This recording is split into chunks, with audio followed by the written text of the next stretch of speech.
स्पर्श करने दीजिए अपने प्राणाधार को। नहीं, स्वामी, क्या हो गया? राम, राम,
हे राम, बड़े करुणा निधान बनते हो तो तारा पर इतनी करुणा कर दो।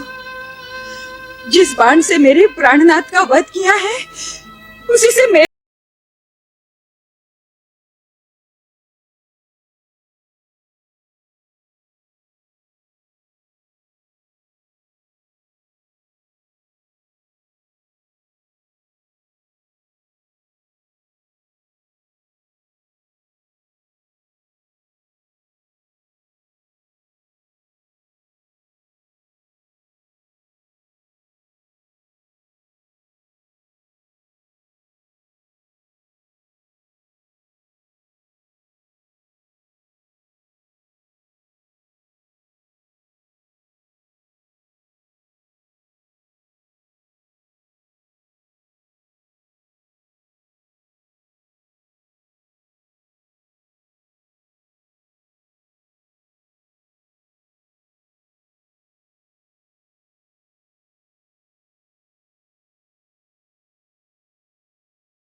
यदि तुम बाली के शरीर को अपना पति मानती थी तो ये धरती, जल, अग्नि, गगन, समीर, इन पंच तत्वों से रची हुई ये काया यही पड़ी है।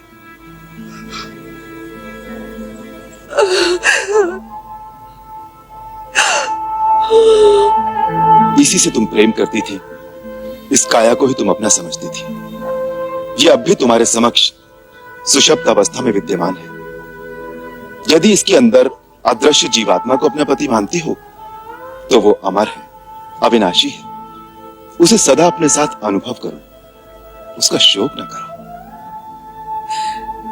ये ज्ञान देना बड़ा सहज है रघुनाथ, परंतु पति के विरह का दुख सहना बड़ा कठिन है। स्त्री का सारा जीवन केवल उसके पति के लिए है, इसलिए वो अर्धांगिनी कहलाती है। शरीर के आधे अंग को अलग करके शेष अर्धांग से किस प्रकार के कर्म और कर्तव्य की आशा की जा सकती है? अंगद, वत्स, आओ, अपने पिताश्री को अपनी गोद में लो। आओ।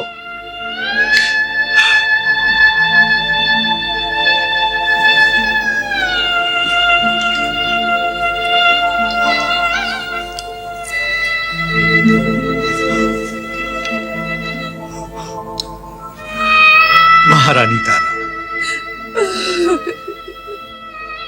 परम विदुषी ज्ञानमयी होकर ये कैसी बात कर रही है देवी? इस सृष्टि का प्रत्येक जीव, प्राणी मात्र, स्वयं सिद्ध, अपना आधार आप है। अपने में ही अपना अस्तित्व निहित है देवी। सृष्टि का विधान अमर है, न कोई आता है न कोई जाता है। महाराज बाली अपनी प्रारब्ध निर्मित आयु की अवधि पूरी कर चुके हैं। इन्हें शांति से जाने दीजिए। अब वानर भालुओं की विशाल किष्किंधा राज्य की आप ही स्वामिनी हैं। आपके अधीन रहकर अंगद इस राज्य का पालन करने योग्य बन सके, इसके लिए पिता माता दोनों का कर्तव्य आप ही को निभाना है। शास्त्र में संतान होने का जो प्रयोजन बतलाया गया है तथा इस समय राजा बाली के पारलौकिक कल्याण के लिए जो कुछ कर्तव्य है, उन सब का पालन आप ही को करना है महारानी तारा। अपने पुत्र अंगद के भविष्य के लिए, उसके कल्याण के लिए जीवन धारण ही इस समय आपका धर्म है महादेवी। महारानी तारा, महाबली हनुमान ठीक कह रहे हैं, धीरज रखो। देवी, अब वानरराज का अंत्येष्टि संस्कार किया जाए, जिससे उन्हें सद्गति प्राप्त हो। मित्र सुग्रीव, महावीर हनुमान, किष्किंधापति का अंतिम संस्कार राजकीय सम्मान के साथ करने का आयोजन करो। वत्स, अंगद, अपने पिता को अग्निदान देकर उनकी आत्मा को शांति प्रदान करो।